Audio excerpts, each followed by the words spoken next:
they can fail.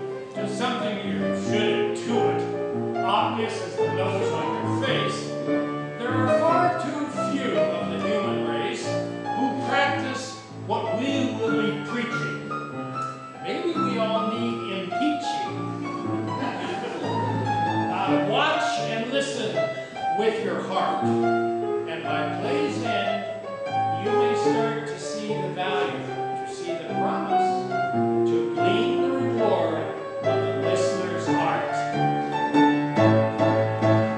No one can tell you what you feel. You're the only one who knows to tell that story. What's true for you is real. What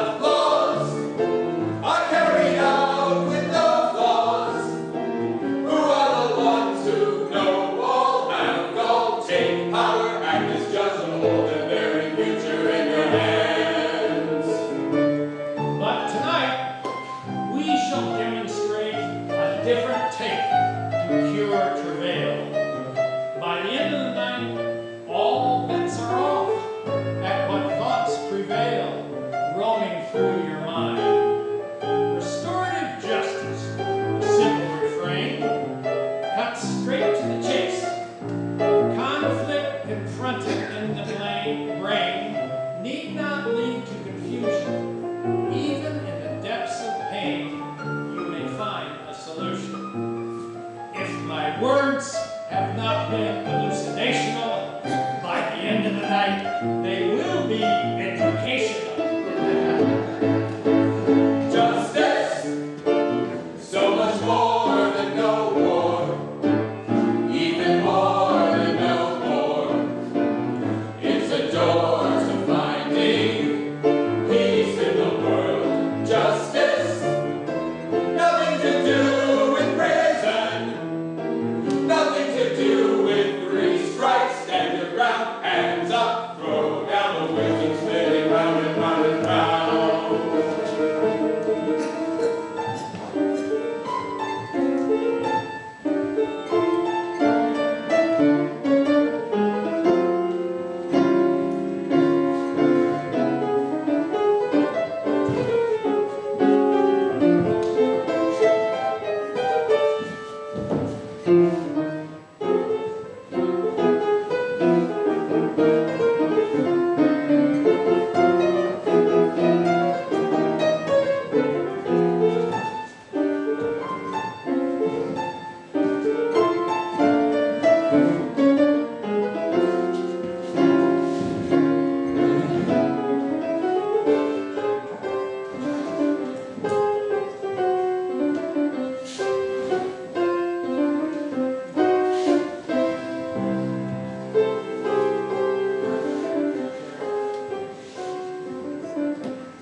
What was the protest about?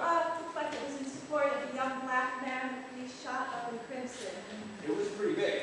Yeah, lots of signs and banners, all calling for justice. Like, let's lynch the police, justice? Oh dear, never mind him. Let's see, can I offer you something to drink? We have beer, wine, iced tea. Iced tea would be great, thank you. All right, say it. I'm good, Mom. Okay. Well, listen, the roast comes in under half an hour in the oven, so why don't you all have a seat, okay? Here, see right over here. All right.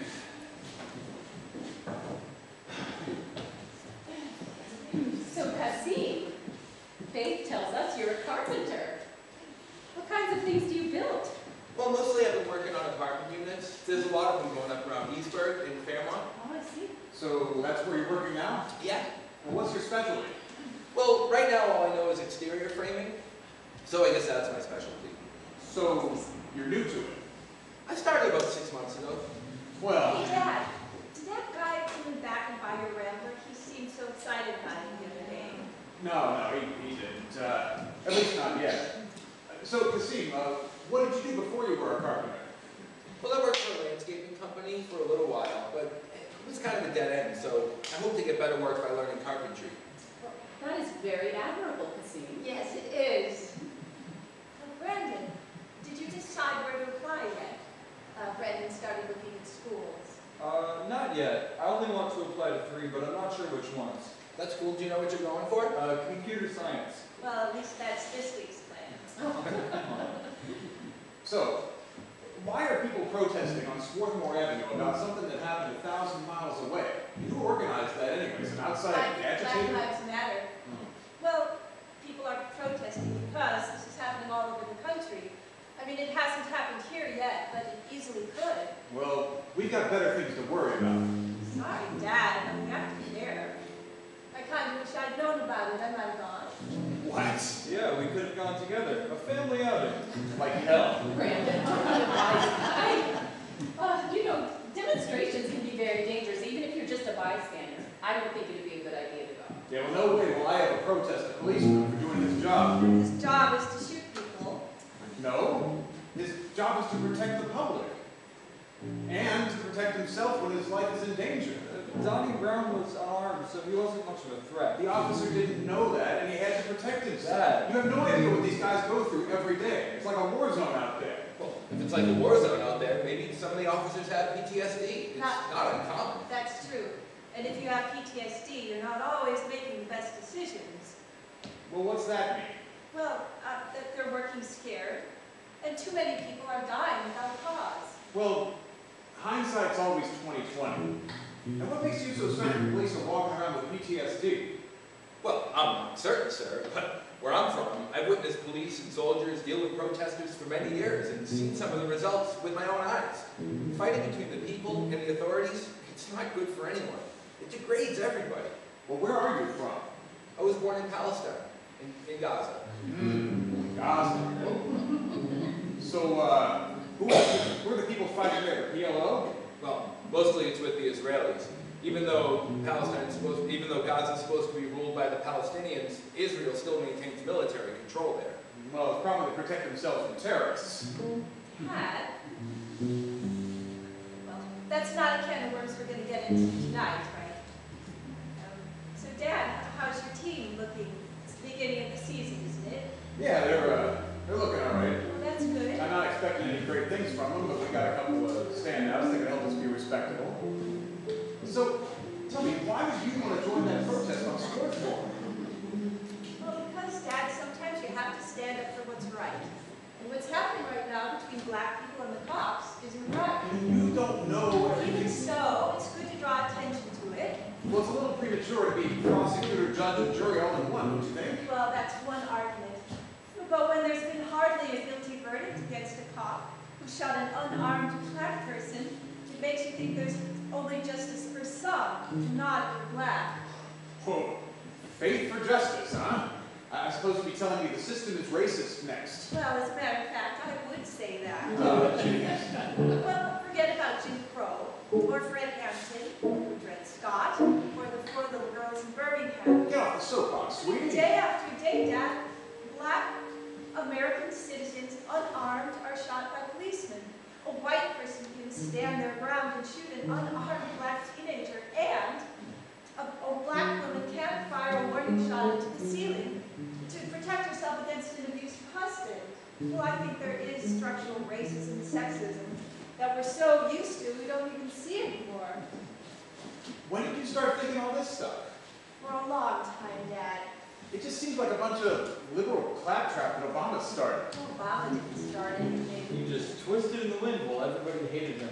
That's ridiculous. Well, maybe this is another can of worms we won't solve tonight. I'm not solving anything, Connie. I'm just wondering where Faith is getting her ideas all of a sudden. It's not all of a sudden. I've been thinking about this kind of thing all my life, really. About equality, about how some people are so mistreated for no reason. I don't want to be lulled into complacency simply because I have the luxury of a comfortable life. Comfortable does not mean complacent. You know, it's just about empathy.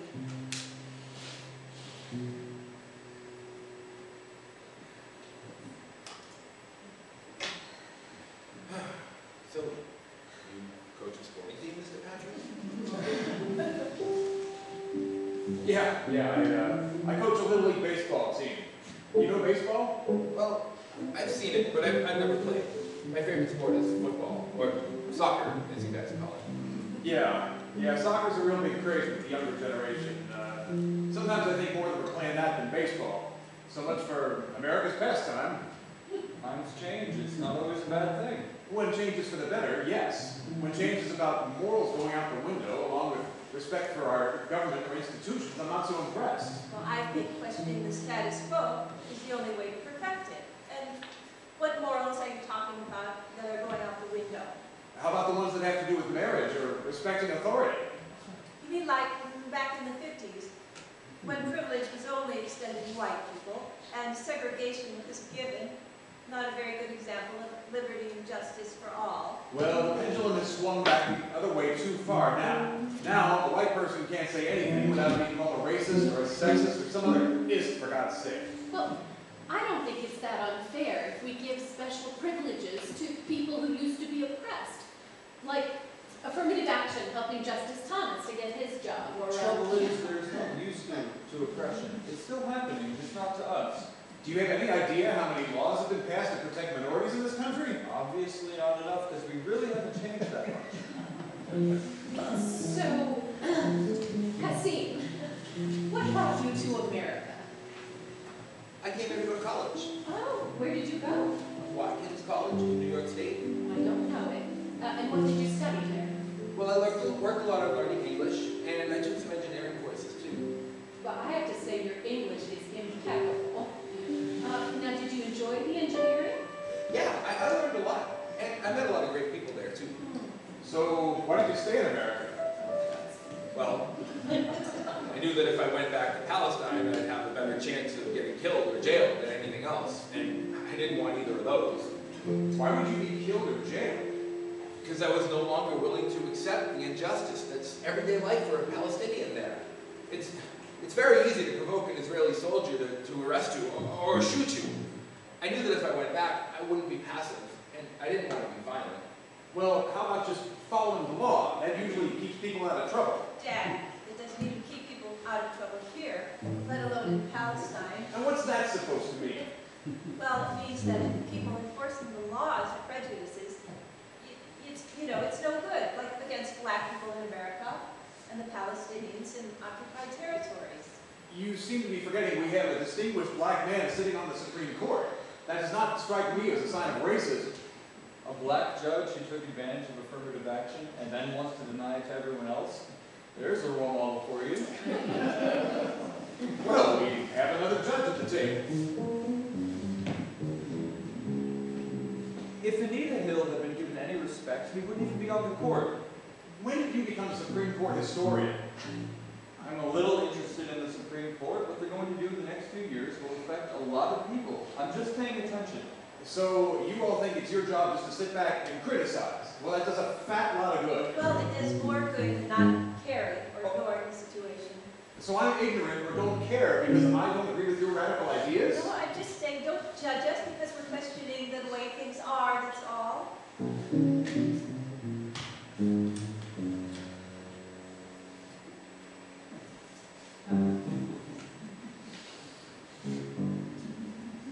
Does anybody want a refill?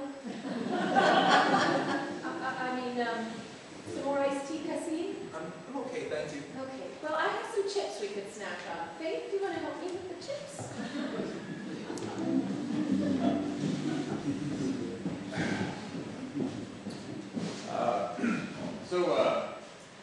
Christine, are you an American citizen yet? Not yet. But you have your green card. Not yet. Well, how are you able to work? Dad, you just met Kasim. Can you maybe back off on the interrogation a little bit? You tell me that this is the one for you. So I think I've got a right to know how he intends to do his share to keep a roof over your heads, don't I? Carl. I would think you'd want the same thing, Connie. So how are you able to work without a green card? Is there some other status that you have? Well, sir, I haven't had the opportunity to properly apply for work papers. So how do you work? I always work hard, and I've always found people that'll give me jobs. I've pretty much always had work. But are you working legally? I pay taxes on my wages, and I pay into Social Security. That's just grand, but are you working legally? No. Well, what exactly are you allowed to do then? No thank you, honey. Are you on some kind of tourist visa or something? Well, technically, I'm not allowed to work.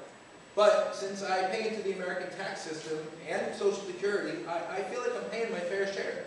Wait, are you living here as an illegal alien? That's such a disgusting term. Used to dehumanize people who are here working and struggling. No, stop, Dave. I need to find out what the hell the situation is here. See? No, I'm not legal yet. So how are you still here then? What, 10 or 15 years after college? Some friends I met at college introduced me to some American citizens who agreed that I should not go back to Palestine. They helped me get started with my first job here. So you're here illegally. Well then, how the hell did you get a Social Security card? Which you gotta have when you're paying taxes and Social Security. Those same people helped me get the necessary documents that I needed so I could get started working and pay my own way. Pay your own way?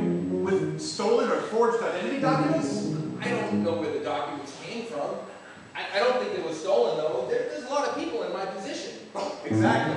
That's the reason the country's in the shape it's in. With all these illegals running around, who can tell what's happening and where? Dad, please stop. No, I won't stop. No, let me get this straight.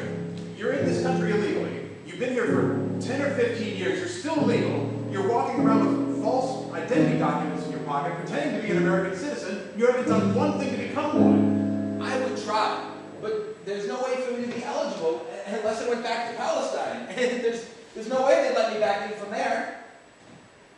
Why? Because the Israelis thought I was a security risk.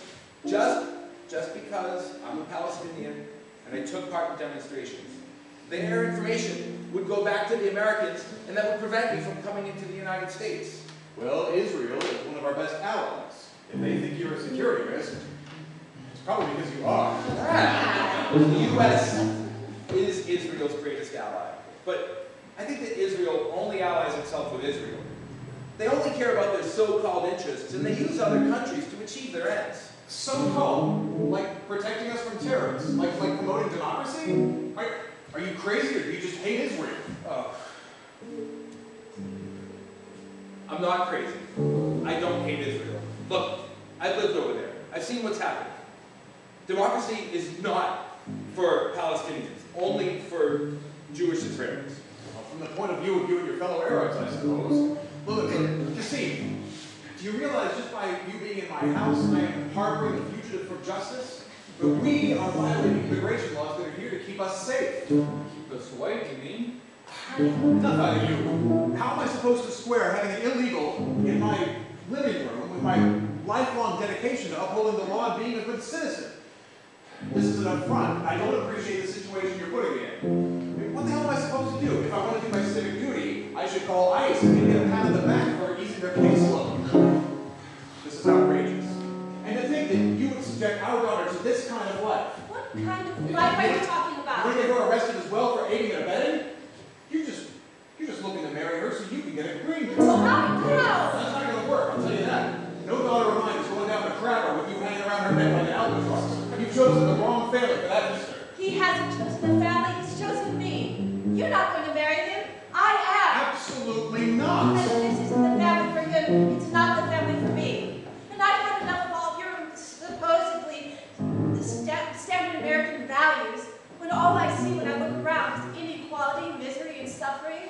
You seem to be forgetting that you're living under our roof, young lady. That's right. I had hoped to save up for an apartment while I was here, but I won't stay in a house full of bigotry. So what do you propose to do?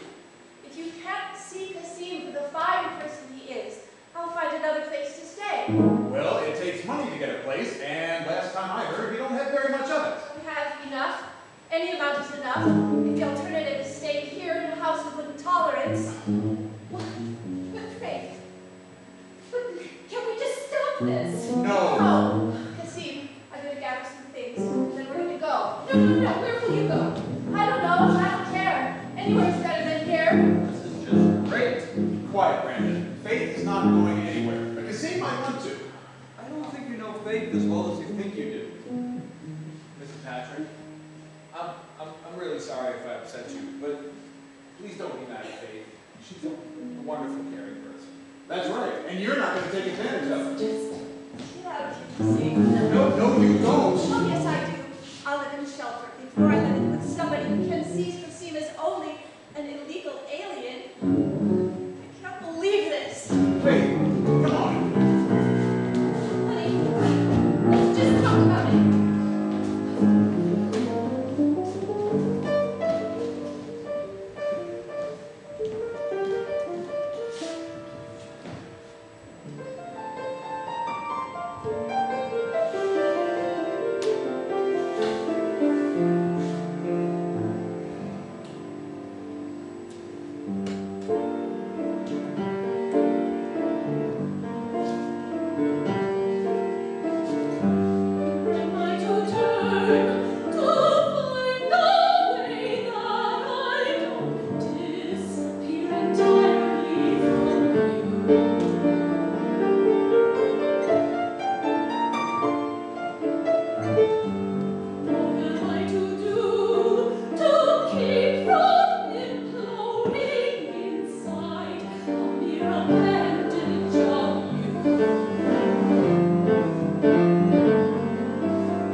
If I never break my shell, you may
snowshoe ground.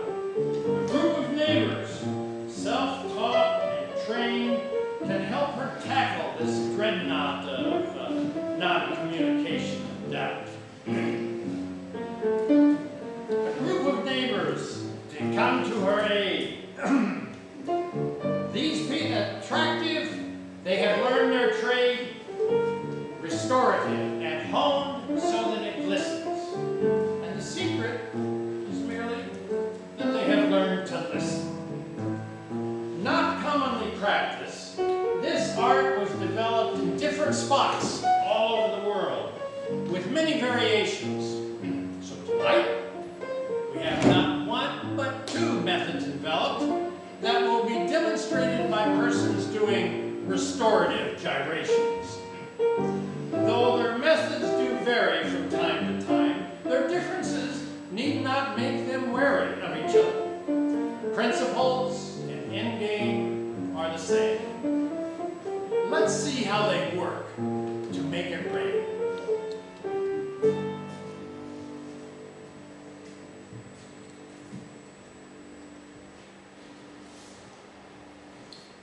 Hi there. I'm Dara. Hi, I'm Emily. Nice to meet you. You too. So tell me about your method, my friend. Well, I've been highly influenced by a method that actually started in the favelas of Brazil. And it's wound its way north, and it's showing up in cities like Atlanta and Philly. And it's really magical to watch how it helps families let go of judgments. And how about you? Well, I've learned from a few different sources. I use a script to start with, and that helps the folks involved sort out their own solutions. It's going to be very interesting to see how what we do differs, but yet it's still the same. Yeah, I'm excited to see myself. Are you ready? I am. Let's go.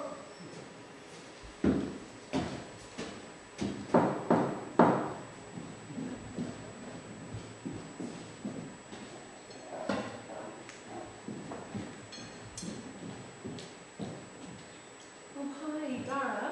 Come on in. How are you, Emily? Well, I've been better. This is Emily. Oh. Sorry. Oh, I didn't even notice. Hi, Emily. Hi, nice to meet you. She's with Restorative Justice too. Oh, And we're hoping it would be all right with you if she observed what I do with you. that's just fine. Great, thank you so much. You're welcome. Please make yourselves comfortable. Can I offer you something to drink? I'm fine, honey. I'm great, thank you. So, honey, I have a few questions to ask you to help you prepare for the restorative circle that you asked for. Okay. So we can get right down to it. Yeah. I'd like to hear, in your own words, what happened the evening that they came for dinner. Well, I know I told you a little bit on the phone about Faith's fiance. We just found out about. We didn't even know she was, well, we suspected she was dating. But anyway, it seems like this is the one, and she wanted to bring him over to meet the whole family, so I made sure that Brandon's schedule was clear and he could be here. I made my roast. And it all went fine, you know, to begin with. The kids came in and we met the young man. He didn't look like the boy next door, but that was okay. Apparently they got caught up in that protest over on Swarthmore, you remember? And, well, of course, that turned the talk political, and that is just not a good idea with Carl, as you may know. And it just went downhill. It was just like an avalanche. Carl started questioning this young man, as he would with any suitor, you know. I mean, he wants to make sure that his intentions are honorable and so forth, and you know, can he support Faith? But it turned out over the course of the evening that this young man, who is from Palestine, he was born in Gaza, so that was something new and different for us. And as it turns out, he's been graduated from college. It's been at least a decade. And he's undocumented. He doesn't have legal status. So Carl hit the roof. He threatened to call ICE. My roast burned to a crisp. Faith and Kasim is his name. Rushed out of here. We haven't talked to Faith in 2 days. I assume she's staying with this young man, but I don't know. And I've just been worried sick, and Carl and I have hardly spoken 2 words to each other since. So that's it. That was quite the evening. Oh, yes. So, can you tell me, Connie, what you were thinking while this whole episode was going on? I guess I was thinking, well, first I was a bit surprised. I think I would have appreciated a little bit of a heads up from Faith about, some of this stuff. But for the most part, Dara, I just was thinking, Carl, stop talking. He just can't stop. Once he gets a hold of it, we would try to change the subject, and he would just keep coming back like a dog with a bone, and that's it. So, a little bit of time has gone by since this incident. Are you thinking anything differently now? Well, of course, I'm still thinking that I want Faith to be safe, and I don't know what in the world is going on here. But I'm thinking that, honestly, it seems like this has pointed up a problem in our family in general, that we don't seem to communicate particularly well, and Carl doesn't seem to even see me. If I open my mouth, he shuts it down. That's what I've been thinking. So, can you tell me what you were feeling while this evening was winding down? What I was feeling. I was feeling like I wanted this chair to open up and swallow me, and just to get out of here. I was so embarrassed. Now, you were embarrassed because of Carl's behavior? I don't understand. Well, yes, I was embarrassed because he was making a terrible scene, and, I prepared a nice meal. It was very embarrassing to have a guest and to have it end that way. I see. So, Connie, can you tell me who was affected by your actions? My actions? Uh-huh. Well, I don't think I did anything. I got refills, chips, nuts. I tried to interrupt Carl. I don't think I did a thing. I guess the kids, I guess Faith and Kasim were probably the most affected because I didn't speak up. And, I should have. I've just gotten so used to Carl being such a presence and so forceful that it's not worth it. It's not worth it to disagree with him. And so I just shut up. And I guess I think I really did them a disservice. So, Connie, what was the hardest part of that evening for you?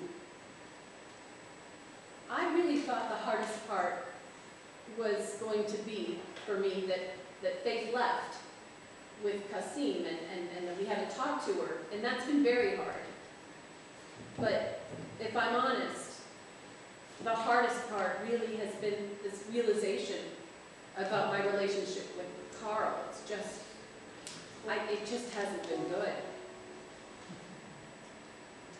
So, can you tell me more about how you feel about that? Well, I feel like we got married when we were young and we were in love, and I spoke my mind and he listened. But I think I became mom. I became mom, and I just stopped being Connie, I think, somewhere along the line. And so now I'm invisible. Even sometimes I feel like the kids don't see me. And not that they don't don't want to. It's just maybe I've chosen this for myself. Well, those are all the questions that I have. And, you know, between now and the circle, maybe you can give all of those questions some thought, see how you'd like to express them. Well, I certainly will be thinking about it.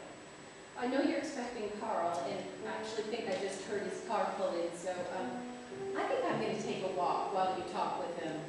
I could use it, so. Okay. Yeah. Thank you.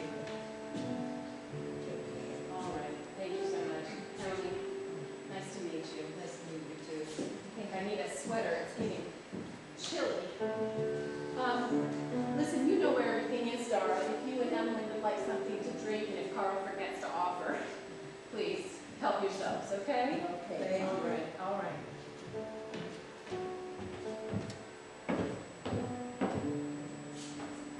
Wow, that is quite a different approach. Well, let's see how we make up with Carl. Yeah, great. Oh, yeah. Oh, hi. The restorative justice folks are inside. That's, Oh, yeah. great. So there are two of them. I know you spoke with one. One of them is Dara from down the road. Dara, She does the restorative justice. is the rest of the neighborhood in there too? No, there are two of them. And I put some dinner in the crock pot, so it's, you know, I'm going to take a little walk and just, I need some air. All right. I'll see you later. All right, bye-bye.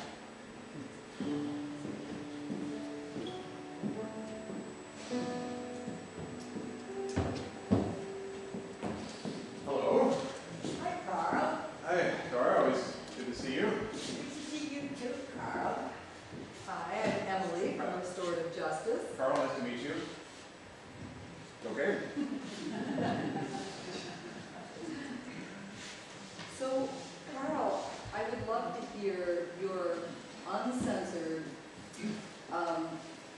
take on what happened. Uncensored, huh? Yeah. That might be a little tough. Okay, so we're all going to give you the rundown, right? Yeah, that would be great. Okay, well, my rundown is, as you know, our daughter Faith is bringing home a young man who actually is a deal older than her, who's she's interested in getting married to. And yeah, he's from a different culture, different religion, all that sort of thing. That's not the main point, although I think my family thinks that it is for me. But from the beginning, it wasn't just how the night ended that was unfortunate. From the beginning, there was trouble. I mean, for one thing, he's not exactly lighting the world on fire with his career, put it that way, but also Faith. There was some kind of difference with her from the very beginning. She walked through the door, and suddenly she's spouting these kind of radical political ideas, and anti-police. My background in military and law enforcement. Suddenly, people like me are the bad guy. All this kind of stuff. Hearing that from her now, that's a new thing. So it's pretty tense to begin with. But the main thing is, as the conversation goes on, we find out that this guy is he's not a citizen. He's not even legally in this country. He's in danger of being deported, jailed, who knows what, and she's getting hooked up to this. Maybe I lost my head a little bit, but I feel like I was the only person in the room who seemed to be kind of grasping that situation and not saying, oh yeah, have a nice non-life, I mean, so yeah, it ended bad. She storms out. I guess I wasn't quite expecting that, but she's determined about this, and the upshot is it's been 2 days since we've talked to her, known exactly where she is, and that's the longest in her life that that's ever been the case. So we need to get her back. That's it. I see. Okay. Well, that sounds like it was pretty traumatic. Yeah. All right. Well, what I would like to do with you right now is work to formulate a blame-free sentence that encapsulates how the situation was for you that night. Blame-free? Yeah. we found that if we start out, you know, with a neutral sentence, that it helps people to have a much more constructive conversation. What if I think someone is to blame? Well, I would guess that you've seen that if when you start out conversations with a neutral sentence that talks about yourself, it has a much better outcome. So we're all going to do that. We'll all have our statements to make. Yeah.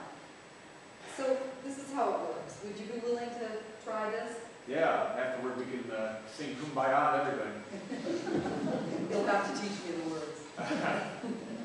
So it starts off by saying something like, ever since that night, I've been feeling... Okay. Ever since that night, I've been feeling... I've been feeling like this family's been temporarily broken apart. We need to get it back together. So that explains a situation, but it doesn't really talk about how you feel. I feel concerned. I mean, I feel like that this is not acceptable, and that my daughter needs to be safe. Right. So again, that kind of goes back to her. But you know, maybe you'd like to try this. We've developed these cards, and they have a bunch of feelings on them, and you can look through them and pick the feeling that feels appropriate. That sounds great.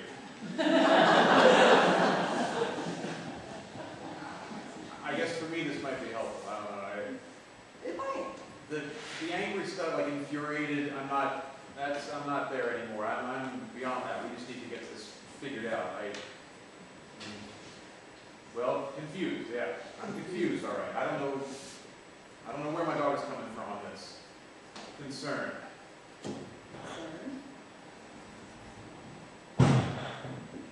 Yeah, I mean, well, I think that's where I am right now. Those two, confused and concerned. Yeah. Great.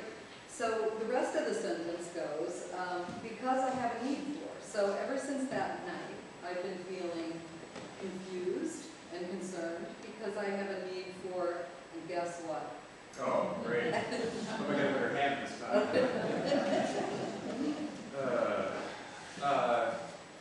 Safety.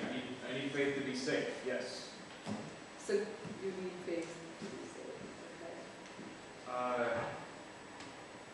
okay? Okay, all right. To be heard, which my family will say I was heard all too much the other night, but not really. I don't think they're understanding where I'm coming from. They're jumping to conclusions that I've some kind of prejudice or something, and this is about faith in her future. So what would it look like to be heard for you? I guess some acknowledgement of where I'm coming from. Maybe I went was saying things too drastically. I don't know, but still, just that acknowledgement that hey, there's a point here. There is such a thing as deportation, law enforcement, so forth. Right. So you'd like to hear them acknowledge what you're saying. Sure. Yeah. Okay, well that's great. So far your sentence is, ever since that night I've been feeling confused and concerned because I have a need for faith, safety, and to be heard. Does that seem right to you? Yeah. Great. I can go with that. So what I'm going to do is give you this, so you can bring it to the circle, Right. and we won't have to take out the cards then. Yeah, I saved a lot of time. Okay. Okay. Well, thank you so much, Carl. Oh, I appreciate it. This will get us going somewhere, I guess. Oh, yeah. Nice to meet you. Dora? Carl? Oh, let you out here. Have a good evening. You too. Bye, Carl. Goodbye. Thanks, Dora. Come over to your house later and get up in your family's business.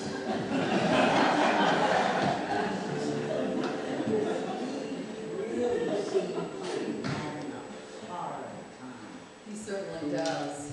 I really like that blame-free statement. Yeah, it seems to get to the heart of the matter pretty quickly.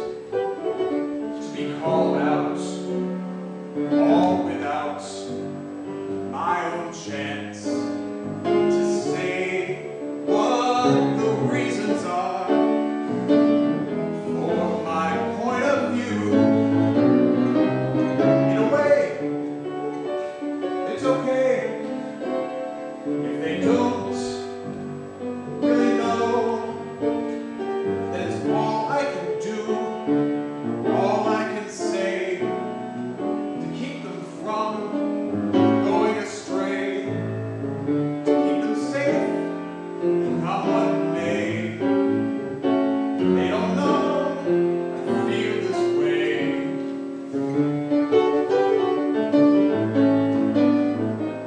Just because I follow all the rules that I should.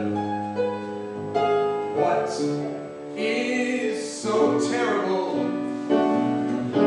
What is so wrong? Just because I like Trump, I get dumped and despised. Well, it's not me that's changed. No, not at all. The world's rearranged. It's gonna take a fall. If we don't hold on to principles, there will be nothing left.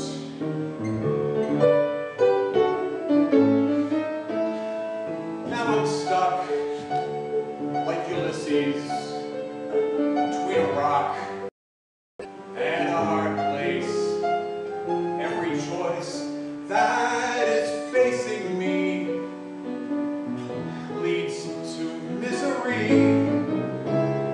Though I want to do right, I still hate to fight with my own flesh and blood, stealing her joy down in the mud over a boy she'll never know, never believe how this pain is killing me.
Faith. Well, hello. Hi, I'm Emily from Restorative Justice. Nice to meet you. Yes, thanks for having, taking part in the circle. Thanks for helping us out with this mess. It's kind of what we do. So what I would love from you is to have your uncensored account of what happened to that night. I just want to make sure you know that anything you say is totally confidential. Well, I brought my fiance to meet my parents. Well, it was pretty much a disaster.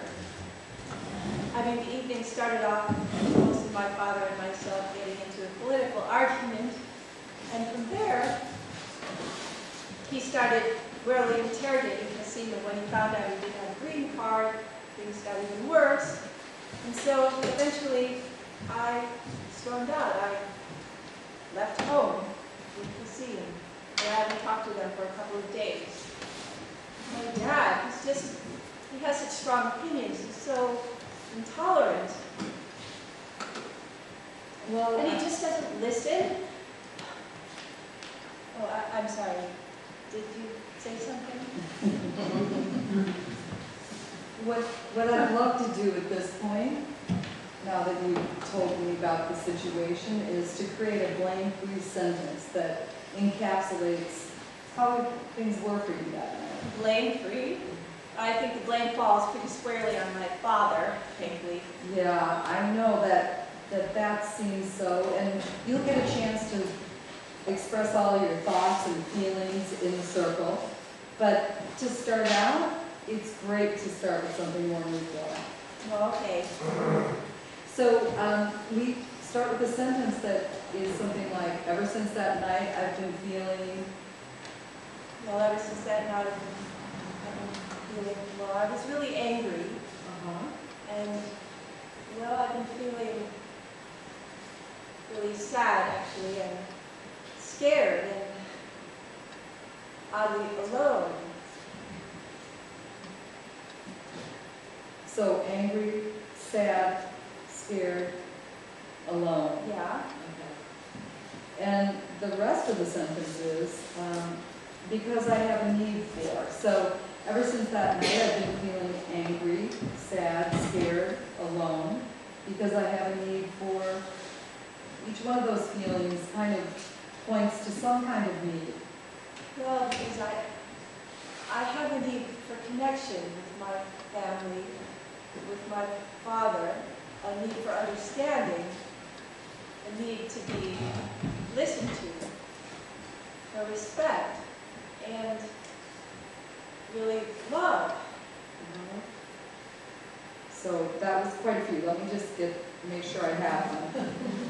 Connection, understanding, respect, and love.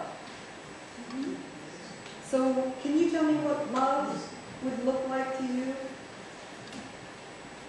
Well, I mean, I just want my father to, accept me as I am. We have our differences, but I want to feel like he will see me and, love me as I am. So see you. What would that look like? He'd be understanding, Okay. or he'd try to be at least. So it'd be something in what he says that would help you to know? Everything. What he says, how he says it, I just know. Okay. Well, those are all good things to know when you're coming into the circle. So, does this sound right to you? Ever since that night, I've been feeling angry, sad, scared, alone, because I have a need for connection, respect, understanding, and love. Yes. Do you want to stick with all of those, or would you like to narrow it down? Right now, they all sound good to me. Oh, good. All right. So I'm going to give you this. You can bring it with you to the circle, and we'll let you know when everybody's ready to meet. Thanks so much for meeting with us. Well, thank you very much. All right. Good luck.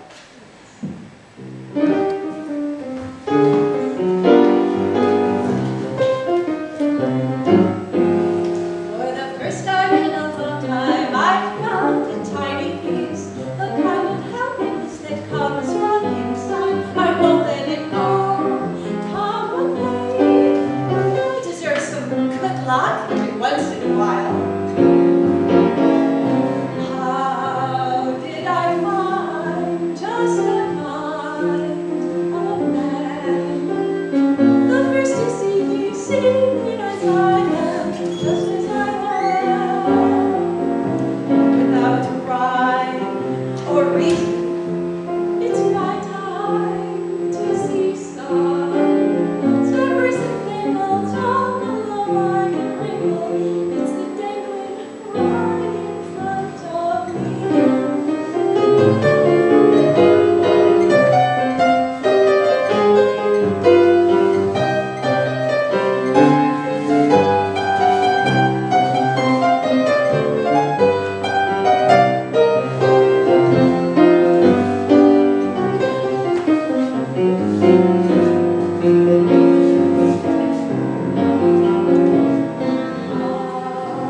If I find just a kind of man, the first to see me as I am, just as I am, without rhyme or reason.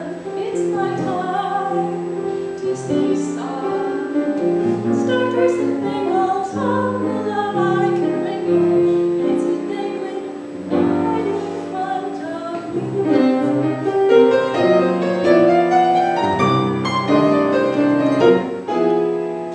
It's not so bad getting around the world. It's kind of fun to know that all around us runs about. Every day you can wear a frown and a smile. You can wear a frown and a smile.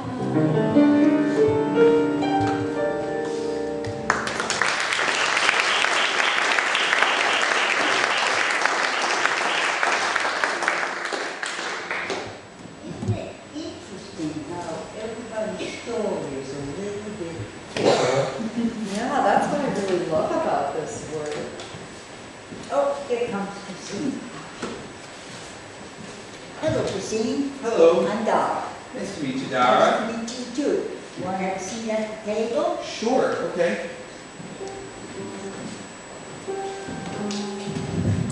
I want to thank you very much for considering being in this circle. Well, I really appreciate you guys willing to help. Okay, so I have some questions for you. All right.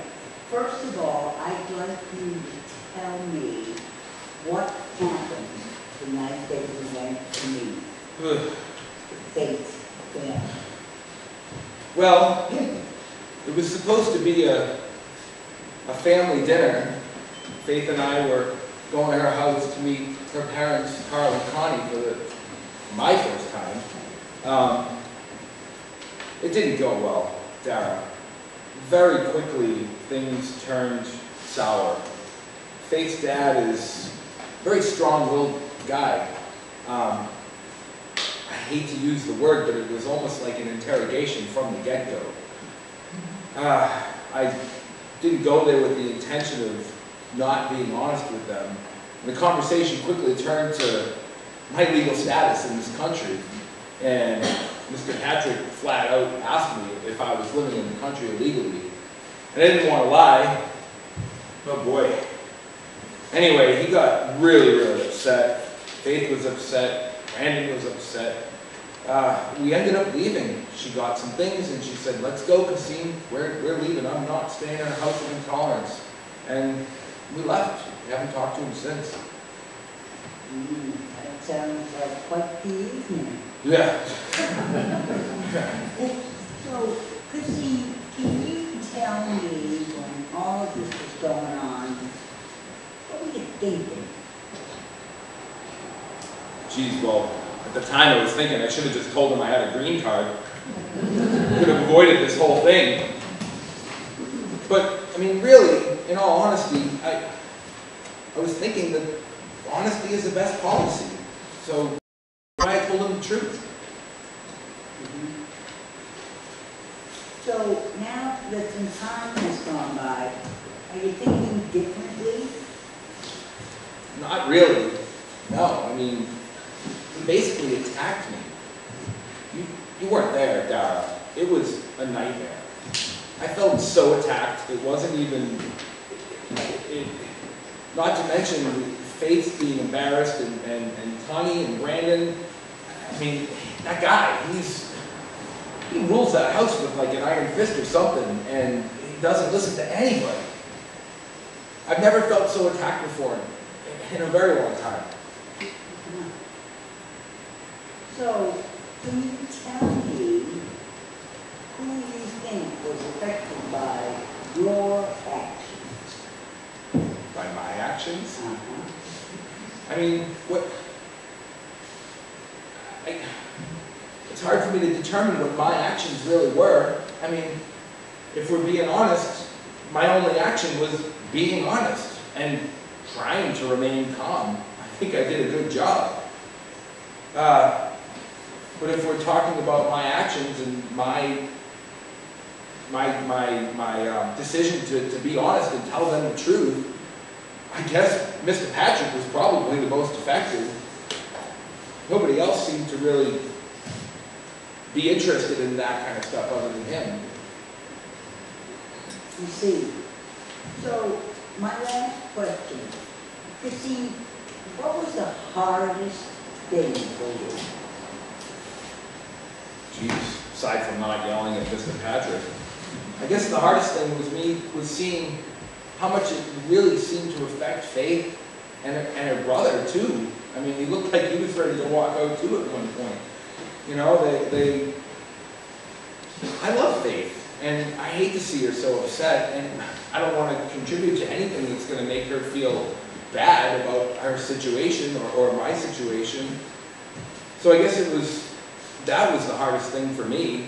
I mean, I've dealt with similar scenarios, not this intense before, but seeing how it affected her and Brandon, and my God, poor Connie over there, she just wanted to make the roast, which we never even got to have.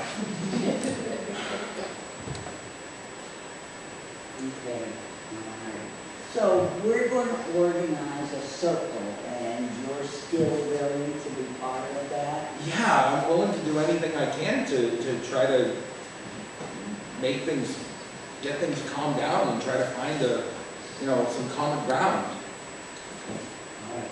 Thank you very much for your time. Thank you, Dara. I really appreciate it. This whole thing it's a big mess.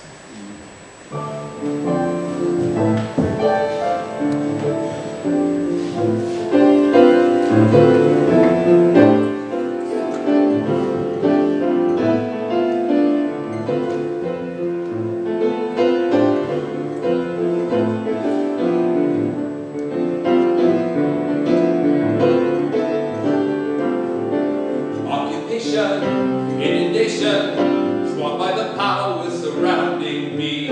Stripped of my rights, treated like chattel. I'm not but the other trying to see. Who does the soldier see when he looks through his sights? In the eyes of a chief, his world lost to dreams. Does he see only enemy? Does he see past the stone? Does he see someone just like his own?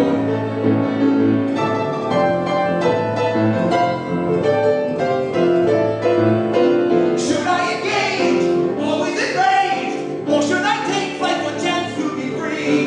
Give up my home, give up my family, all want to be another war casualty.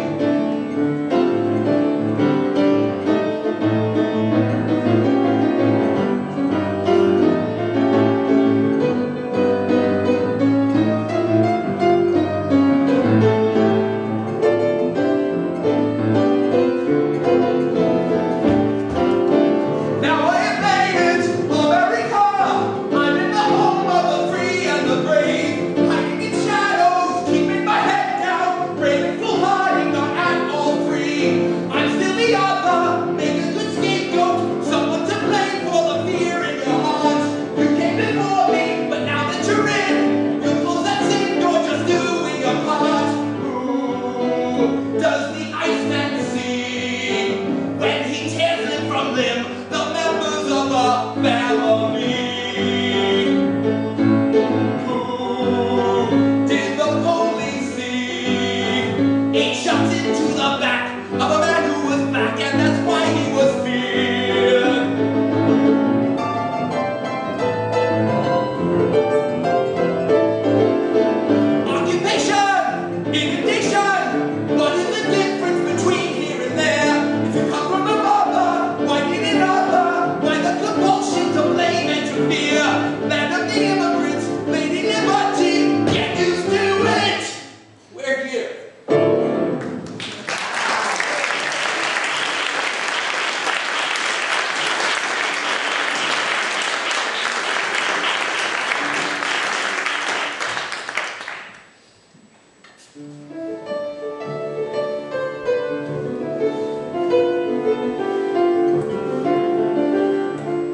try it. Let's see how it works. Okay, you ready? Yeah.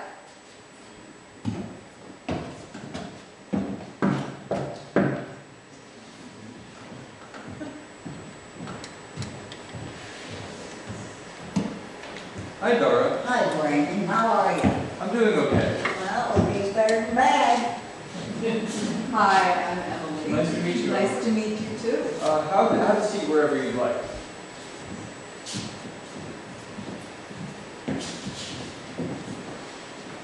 So, Brandon, I'd like to start this intake with you telling us about what happened when Faith and her boyfriend came for dinner. Faith was bringing her fiance Kasim to meet the family, and she had actually told me ahead of time that he was from Palestine, so I was really looking forward to it because I'm very into foreign cultures and all that. But once they got here, it started off okay. It was fairly casual, but then my dad started asking me questions about his legal status, and it came out that he was an undocumented immigrant, which really set my dad off, and he really just, there was this shift from treating him like someone he had just met to complete dehumanization. And it really disturbed me, and obviously Faith was very upset because of that, and she and Kasim just ended up leaving, and we didn't have a dinner together. It was a complete disaster. So, Brandon, can you tell me what you were thinking while this was happening? Well, I was thinking that it was wrong what was happening. It shouldn't be happening. It was just not okay. So, can you tell me what you were feeling while it was going on? Well, I felt upset and very disturbed, and I empathized with Kasim because the way I saw it, he was being treated so poorly simply because of the label that had been attributed to him. My dad saw the label of illegal immigrant and decided to just chill him out for that. And I just put myself in Kasim's shoes because I have a label in my dad's eyes, or at least I think I do. I'm gay. He doesn't know that. So I was just worried that if I were to come out to him, that this is the way that I would be treated. It felt very isolating and lonely because it just made me feel even more distant from my dad. So, Brandon, can you tell me what was the hardest part for you? The hardest part for me was watching all of this happen and not doing anything about it, not standing up for Kasim and helping him out a little bit. And I mean, my dad wasn't really in the mood to listen to anybody anyway, because Faith was trying to get him to stop, but he just went on a warpath. It was very upsetting.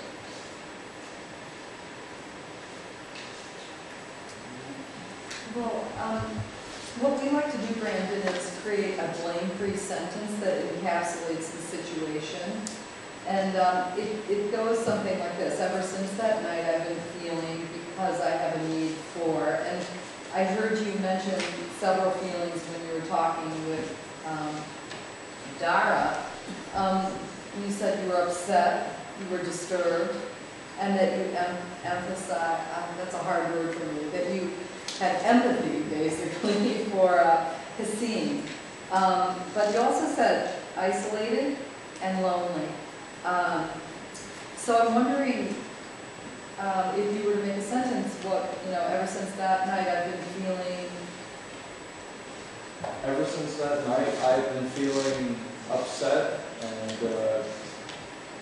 I've been feeling empathy, and I've been isolated. And isolated, okay.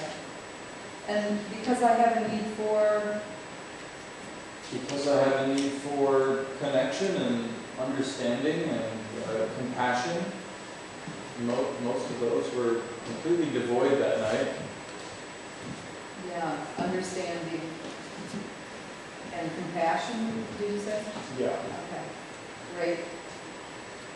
Well, I'm going to give you this, and you can have it for the circle. And I think that's all we really need today. All right. Well, Yeah. thank you, Emily. Yeah, thank you. And thanks, Sarah.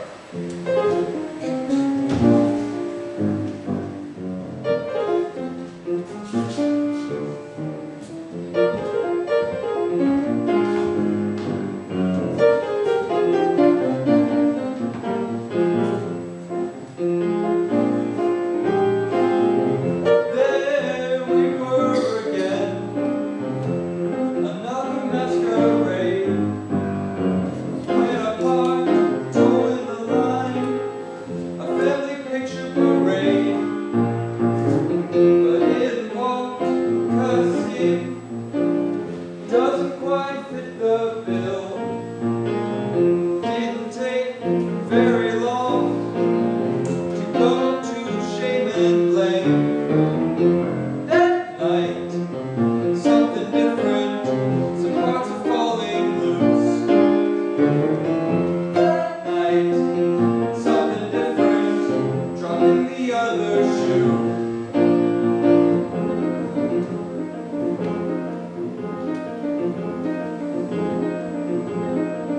Don't tell me about truth, don't bitch about lying. You can't handle the truth I've been hiding. I'm not the bold boy you want me to be. When you're slamming faggots, you're slamming me. You hold up your morality like Thor his hammer. Your lock of normality, look at him in the slammer. I may be different, not like you, but I have my rights, that's right, me too.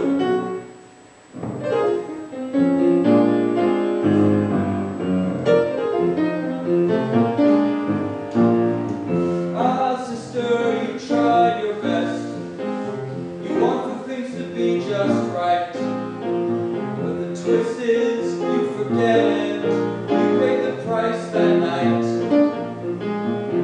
That night, full eruption, that bridge is surely burned.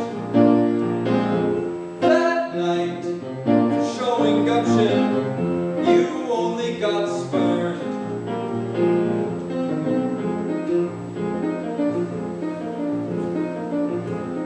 I'd like to think you care about me. You might even say you do. But your idea of caring just turns us black and blue. Not with your hands, not with a stick. You just let us know when we make you sick. Your vaunted moral principles are rooted in another time. A golden era that you recall when everything was fine. Redlining, jig throwing, stonewalling, value popping, straight white thumb, pushing down, keeping the hobos out of downtown. Take a closer look at all the cotton. You were on the boat. But who was drowning?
venue secured.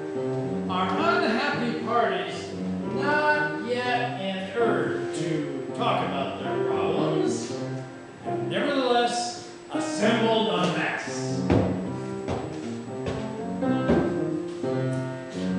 We will spare you, dear audience, the first half of the circle, where they all got to hear, for the first time together, each other's stories, which had previously been individually tethered.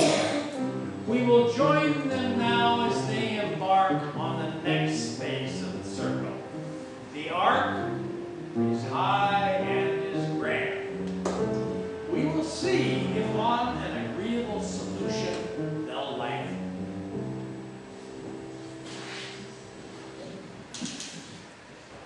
Okay, well, we've been talking for about an hour and a half, and this might be a great time to recap the blame-free sentences that we worked on earlier. But you've just heard everybody's individual stories, so your sentences might change a little bit, and that's fine. So, Carl, would you like to start? All right. So mine is, ever since that night, I've been feeling confused and concerned because I have a need for safety and to be heard. Well, that hasn't changed. The only thing, what's changed is that I'm just so glad that Faith is here and we're talking. I'm looking forward to figuring something out here. Great, thank you. Brandon, would you like to go? Ever since that night, I've been feeling upset, empathetic, isolated, because I have a need for connection, understanding, and compassion. Great. And how about you, Faith? Ever since that night, I've been feeling angry, sad, scared, alone, because I need for connection, respect, understanding, and love. And I might add now that I feel a little bit humbled, actually, because I realized I really didn't have any clue. I was really thinking about what my parents might be feeling. Thank you. So, Christine, can you tell us what you need to feel okay, feel safe, and that these relationships are moving forward? Well, I need some understanding. I need there to be peace. You know what? We just met each other, and we didn't really even get the chance to get to know each other at all. And what would make me feel safe is if maybe Mr. Patrick could assure me that he's not going to call ICE. No, I didn't say I was going to. What I said, I think, I said if I were to insist on following the law as I usually do, that's what I would do because that's the situation you put me in. Carl, so when you're saying that, you're talking about Christine's actions towards you. Could you talk more about what you're feeling? I'm feeling, well, I'm feeling, like I said, confused. I don't understand. I mean, Christine is one thing. Faith is my daughter. I don't understand why you're choosing this. Okay, before we start a dialogue, I'd like to ask Connie a question. So, Connie, can you tell us what you need, and you're going to be able to be safe in that need, you're going to feel okay, and you're going to feel that these relationships are moving forward? I first need to know that Faith is going to be safe, of course, and I appreciated earlier hearing that Carl feels the need to be heard, although I found that very surprising just because he expresses himself so freely. I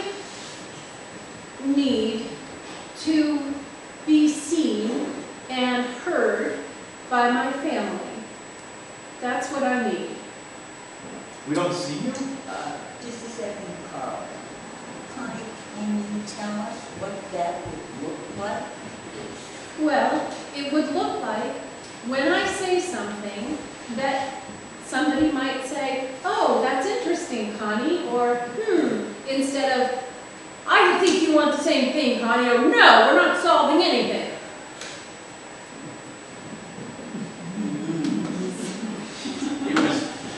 It was kind of an intense situation the other night, don't you think? That's an understatement. Yeah. Carl, could you repeat what Connie said that seemed important? Connie wants to be seen and heard, and I can see that. I can see your, as far as the other night's concerned. I don't know. I think in general this family is pretty good at expressing itself. Did you hear how she said that would look? Yeah, to say, oh, that's interesting. Oh, Well, to mean that's interesting, not just to say it. Hey, I'd like to say, Dad, I feel like our family is good at expressing ourselves, but maybe not listening to one another too well.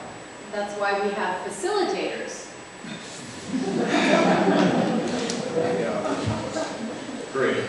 Faith, I'm wondering, is there anything that you would want known, and by whom in the circle, about how you're feeling right now in relation to the event and its consequences? Well, Dad, I feel like, Dad, I just wish that you could understand where I'm coming from and how I feel about Kasim, and maybe be able to share in my happiness in finding him. And I know you don't agree with a lot of the beliefs and ideas that I have, but I want my family, and I want a connection, and I want to be able to get along and listen and Can you say what you heard Faith say that's important? Yeah, she wants me to share her joy, which that's the thing, I'm not understanding the joy.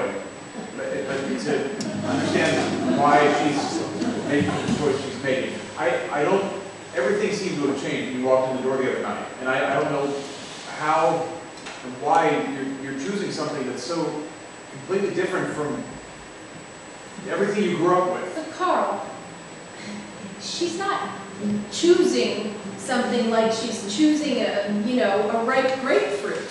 She's fallen in love with a young man. I mean, if you recall, once upon a time, we fell in love when we were young, and your mother didn't want a single thing to do with you marrying a Protestant. That is a completely different thing. I don't think it is. That's minor league compared She to... threatened not to come to the wedding. Well, that didn't happen. We resolved it. We didn't run out. Well, Act like we were going to go and elope or something. I'm just saying, I think they're genuinely in love. And I don't think that her choosing Kasim is a rejection of you. So it's wonderful to hear from both of you, and I would like to also hear a little bit from Brandon. Brandon, I'm just wondering, is there anything that you want known, and by whom, about how you're feeling right now in regards to the situation? Well, I just want it to be known by my dad that we just need to move past the expectations and labels. And I just want you to know that I felt very isolated that night when I saw the way you were treating Kasim. It was just, you treated him like he wasn't even a person. And it was odd because it happened as soon as you found out that he was an illegal immigrant, and that as if that was some sort of sign for you to go ahead and treat him that way. And I was worried that, well, I have something that maybe seems like a label in your eyes. I'm gay. And I was just...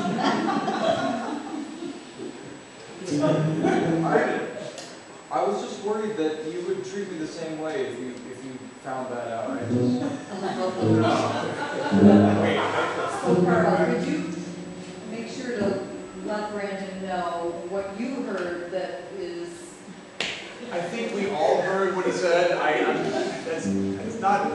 okay, let's take this one step at a time. I don't know where that's coming from. Okay, we can have that conversation, that's fine. I'm not having it here for my part. That's not what we're here for. I'll say this, you're my son, Faith's my daughter, that's never gonna change. No matter what, and I love you both, I always have, always will, and that's all there is to it. So you don't have to worry about that. Christine, we haven't heard from you. You want to tell us what's going on for you right now? Well, I really just want to let everybody here know. I mean, Faith already knows, we've talked, but I'd like to let Mr. Patrick know and Mrs. Patrick and Brandon that I respect you guys as people. And I'm glad that we're able to do this. And I really, really hope that we'll be able to have the opportunity to learn a little bit about each other and maybe even be a family someday. I don't see. It's not based on who you are. Yes, you're a person, of course. If I went over to Gaza and pretended to be from there, I would be an illegal alien there. I'm not saying you're another person. I don't see how this can work. How couldn't it work? We're in love. No, well, I mean, Mr. Patrick does have a point. Love is a wonderful thing, Cassim, but, you know, coming into it with so many challenges and potentially putting Faith at risk is a concern. I mean, honey, you know how much I want to plan your wedding, right? Wait a second. I'm very happy to hear you say that, but you don't need to plan a wedding yet. This might have come off the wrong way, guys, but I just want to be very clear. We're not getting married tomorrow. We're not getting married next week. We're going to get married, but it's not going to happen like that. We want all of you involved. Well, it sure seemed like it was about to happen the other night. It seemed like that was straight off where you were going. Well, I apologize if you got that impression. That's not the case. Well, are you going to try and do something about your status before you and Faith get married? I'm willing to try anything I can. I really am.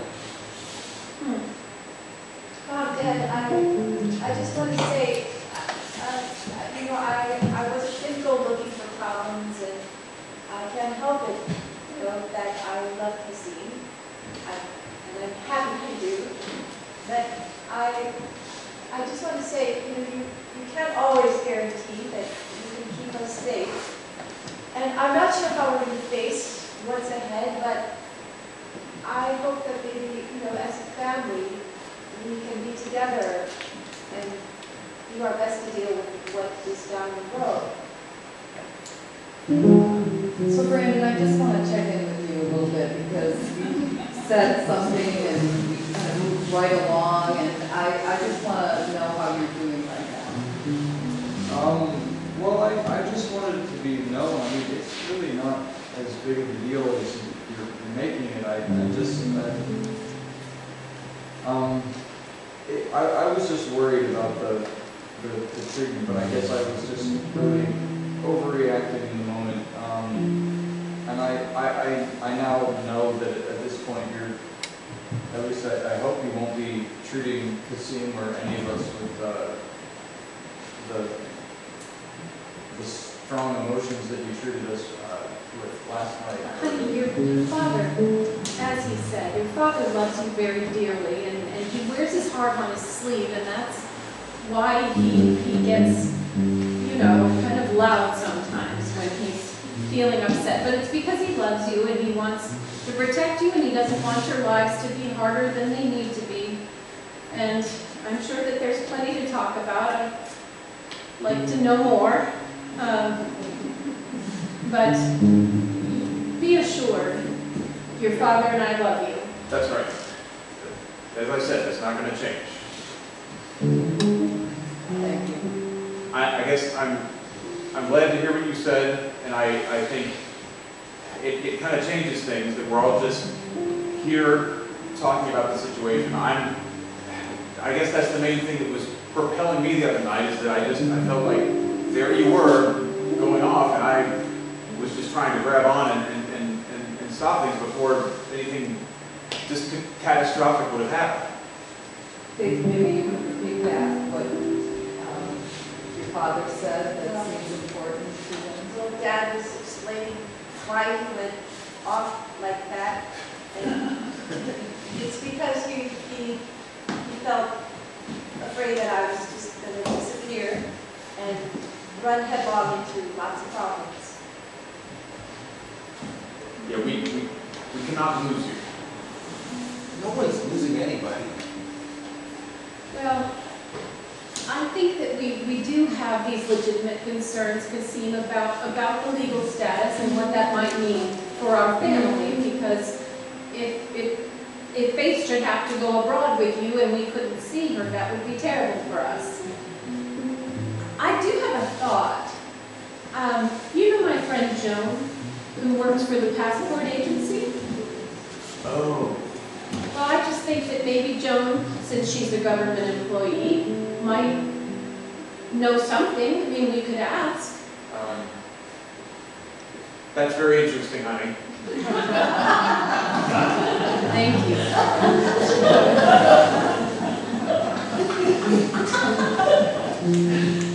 Be careful what I wish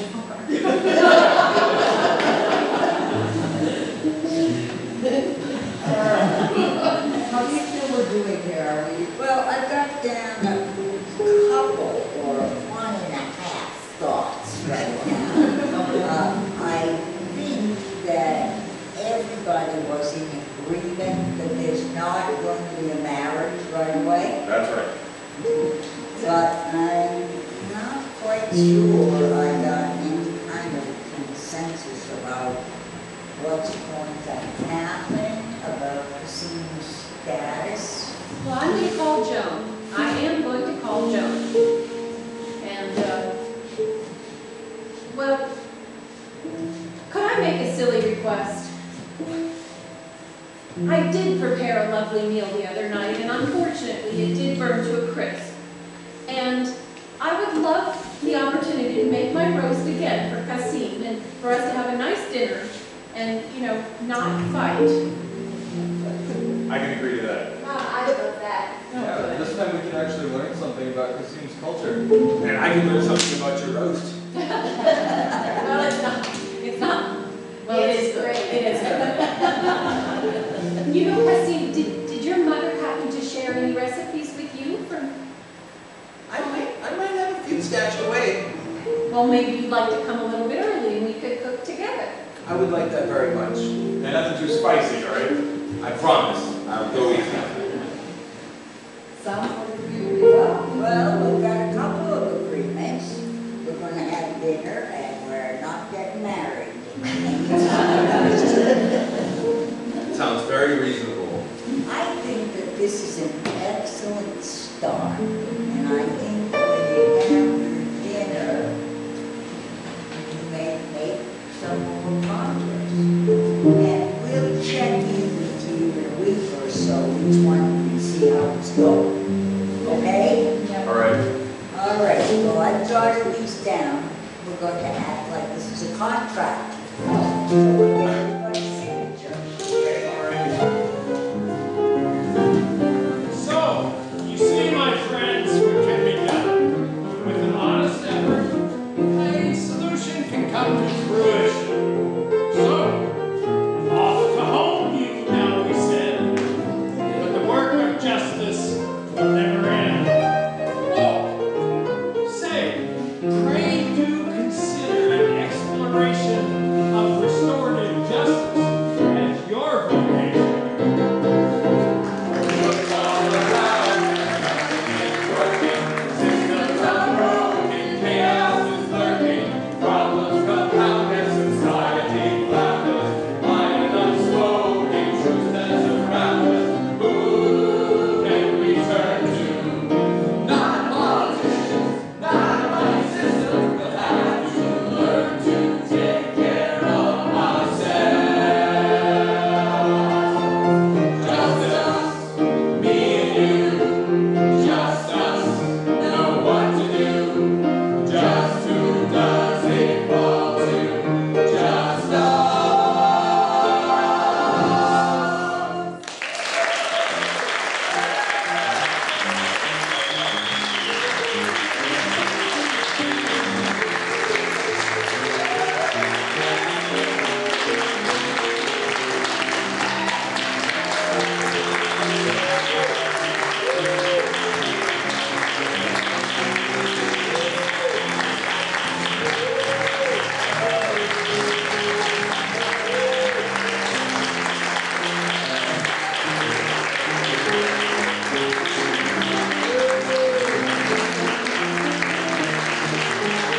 Connie, when you say Christine, what brought you to America, and everybody, actually, that should be a bigger township than it was last night. But just like make that a more obvious pivot. Also, in parts of that, you guys are quiet. How does it play something that is a quiet enough that you're concerned? Because I'm going to go back to the other provisions. If you can project, even though for the most part, the film can see projected. There were times when it just like that. Like, that was one I remember because I was trying to do my own American. It was like so.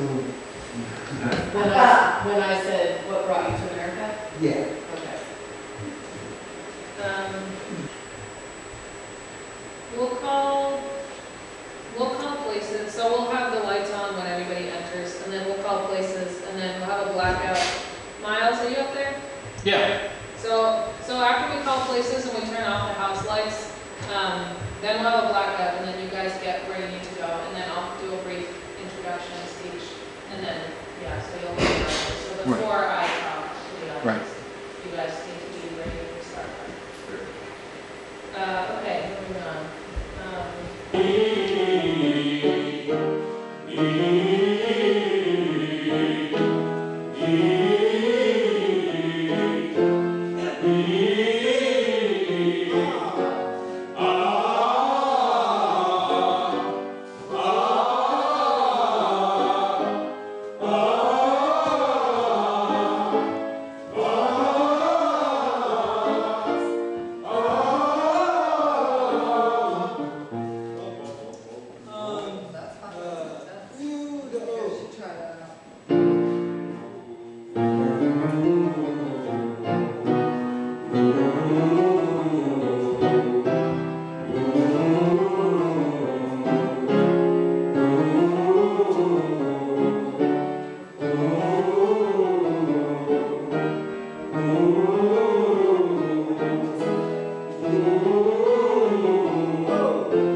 Obvious as the nose on your face,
justice.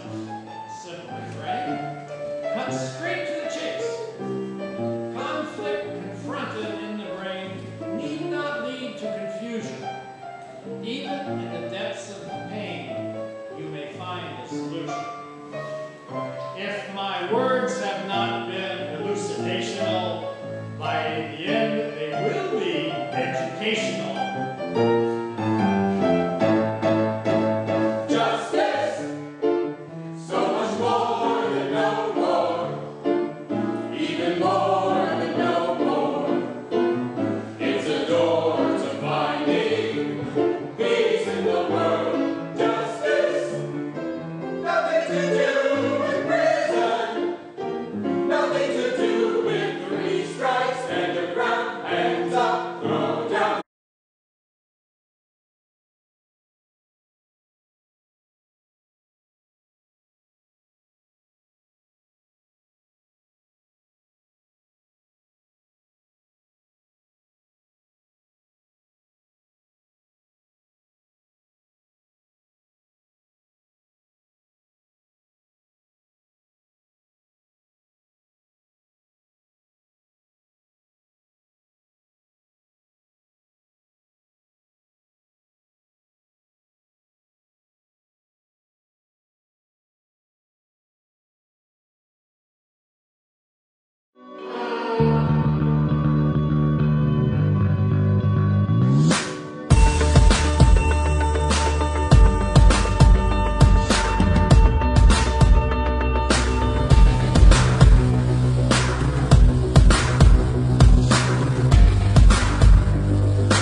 This is Green Mountain Mornings on AM 1490, 22 minutes past the top of the hour. I am Olga Peters, your host, and my guest is Randy Holhut from the Commons. Hey there, Randy. Hello. Hello again. Surprise, surprise, they promised they would do this before December 28th. The coalition of school boards and school districts and teachers and parents and students opposed to the forced mergers under Act 46 have filed their lawsuit. They filed it yesterday. Randy, any thoughts on this lawsuit? Well, there's more of them. I guess the first batch was the Athens Grafton School District that filed yesterday, and I'm not sure who else did, but this was inevitable. I was at a legislative forum up in Bellows Falls on Saturday. So it was the BF reps, Carolyn Partridge and Matt Schreiber, and the Westminster Dummerston Putney reps, Nutter Hashim and Mike Maricki, plus Becca Ballant and Jeanette White, the senators. And the Democratic committees of Westminster and Rockingham put it together. There was about 30 people there, but when they were asked to kind of rank what sorts of issues do you want the legislature to be pursuing in the next biennium, the top issue was dealing with climate change. Okay. But Act 46 was not far behind. It was, right there after Medicare for all. Well, so save the earth, give us health care, and stop messing around with our schools. It's pretty much the marching orders. Well, it's interesting that you heard from that portion of the delegation, because I was reading the press release from the lawyer who is one of the people who helped file the lawsuit, and 31 different entities are kind of coming together to work on this, and locally, they're from all over the state, but locally that is Athens, Windham, Grafton, Westminster, and Dummerston. So that was almost that entire delegation you talked to. Yeah, so that was the Normandos, Paul and Jody were at the the meeting on Saturday. Yeah. At the Rockingham Library, as was I. And yeah, they were pretty adamant about what was going on and why it needed to be changed. Right. What were some of their comments? Well, they tried to frame it. The Normandos did as kind of a slap in the face for democracy. Of the towns that said, no, we don't want this plan. And the state's saying, tough, we're going to do it anyways. And that I don't think anyone who voted for it in the legislature realized that they were voting for something that would be so anti-democratic that it would disrespect the will of the voters. Yeah, that is such a tough one, because on a topic like Act 46, you want the state to stay out of it. But if we'd been voting on a different topic around, say, social justice, you want the state to keep its mechanism to say, no, we're going in this direction, if the state is going in a better direction. That's a tricky one. But if you got 31 school boards, 7 select boards, 1 planning commission, and a group of 15 parents, teachers, and taxpayers all involved in this particular group of lawsuits, that's significant. And I see in the release for that, Christina Naylor from Dummerston was quoted as saying, many dedicated board members and citizens worked on an alternative governance structure to meet the Act 46 requirements, yet there was no evaluation of the ability of the AGS proposals to meet the goals as required by law. So, even the towns that acted in good faith to come up with a plan that would pass muster with the laws that was written